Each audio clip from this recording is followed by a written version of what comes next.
I'm Josh with Waupaca Community Media, and today we're joined with Ron Sari from the Waupaca School District and Aaron Jensen from the City of Waupaca. And after a couple weeks off, we're back to get you up to date with what's going on. Welcome back, guys. Hey, thanks for having me. Thanks, Josh. And Ron, as we know from past weeks, you're the guy that really studies the COVID data and what's going on, and that's part of your job to know what's going on to make good decisions within the school. And what can you give us a brief summary? What are you seeing with that local COVID data? What's going on right now? Yeah, sure. As of today, in the county, that data is kind of plateauing a little bit, but it's still a decline. The numbers are looking pretty good. We are very, very excited about that data. And if this continues, we're looking at starting to bring kids back to more levels, higher levels of increased in-person learning. So, yeah, we're monitoring it still. We're not saying that for sure it's all gonna. We still have. We're only 3 days in after Christmas break, but it's looking very, very positive. Internally, our data is reflective of what's taking place, in our county and community, and we're at levels internally where we were mid to early September. It's pretty exciting. So now we're talking about what does the transition plan look like to bringing those 7th through 12th graders who are on an A/B hybrid back to in-person learning 4 days a week. And I know coming up pretty soon, you're going to be sending out a survey to get people's input and gauge their reaction to maybe doing that. So when can people expect that survey? Yeah, we're hoping to get this latest survey out late this week on Friday or possibly early next week. That's the plan.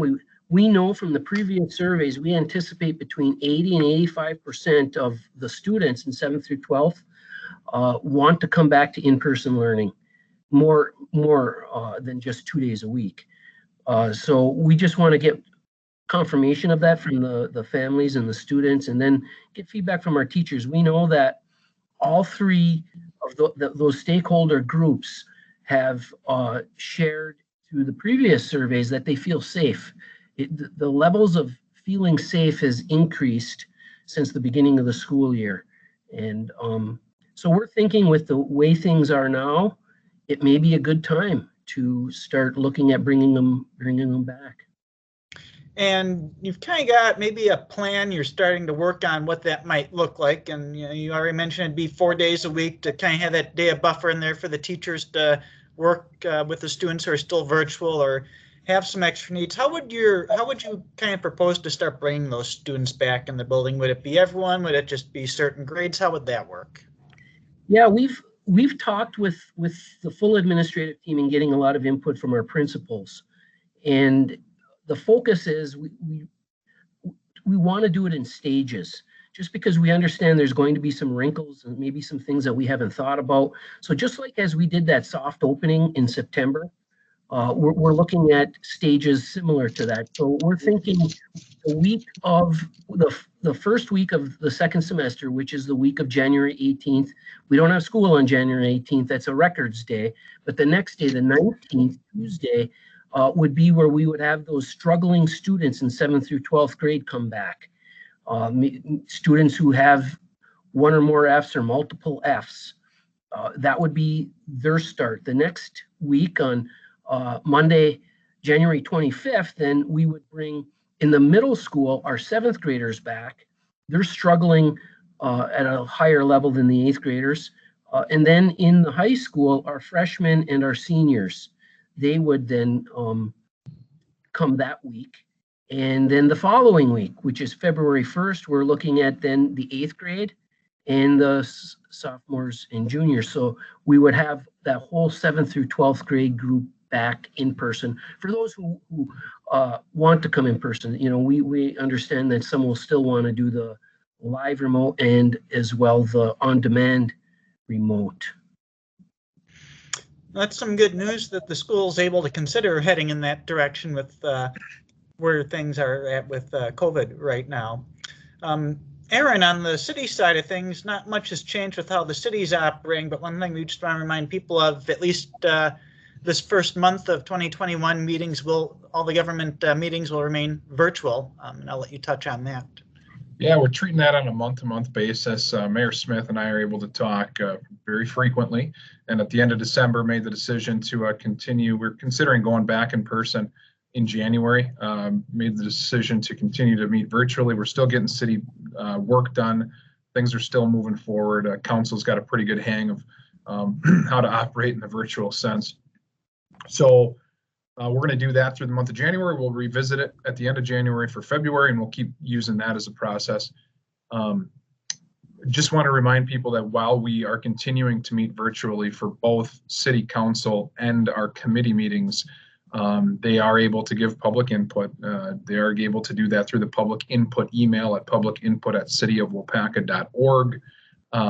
Just provide your name, address, contact number, and we'll read that out loud at the meeting, or obviously we're always open for a call down to City Hall, let us know what your concerns are.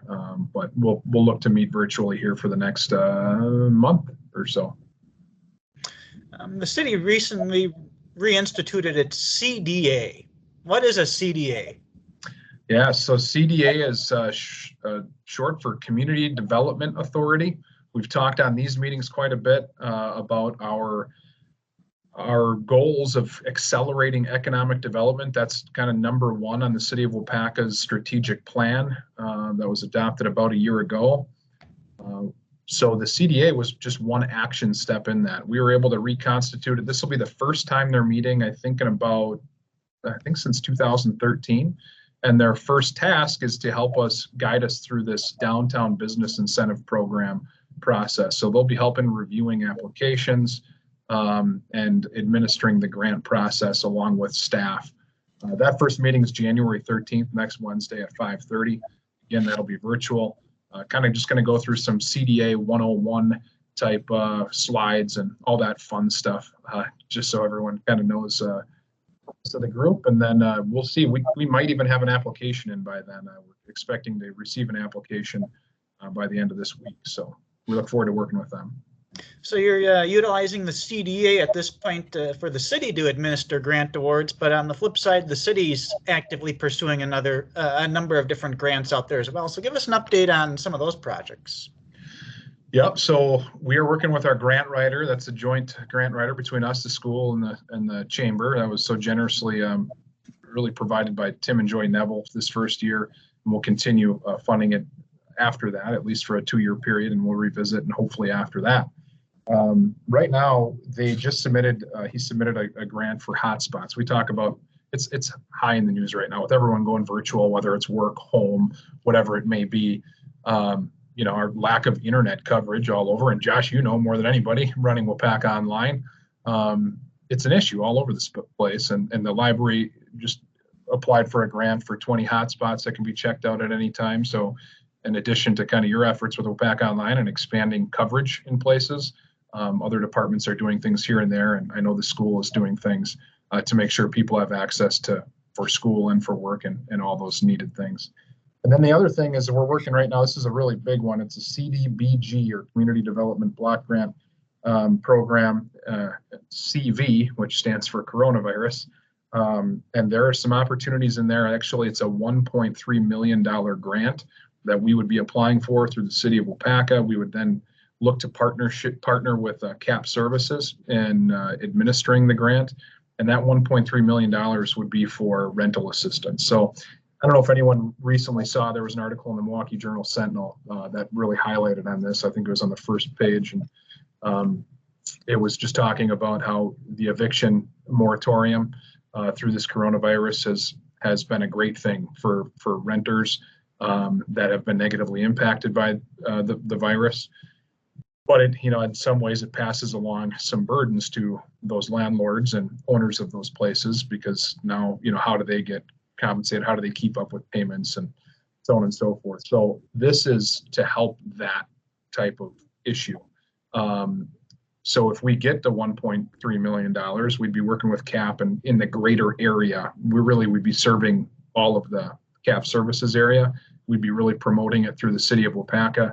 and working with anyone who wants to take advantage of that program as an owner of a rental property. So we're excited. We'll see what happens. There's a lot of paperwork with that CDBG stuff. So resolution after resolution coming forward to council in the near future. Any timeline on when those awards would be announced for that grant?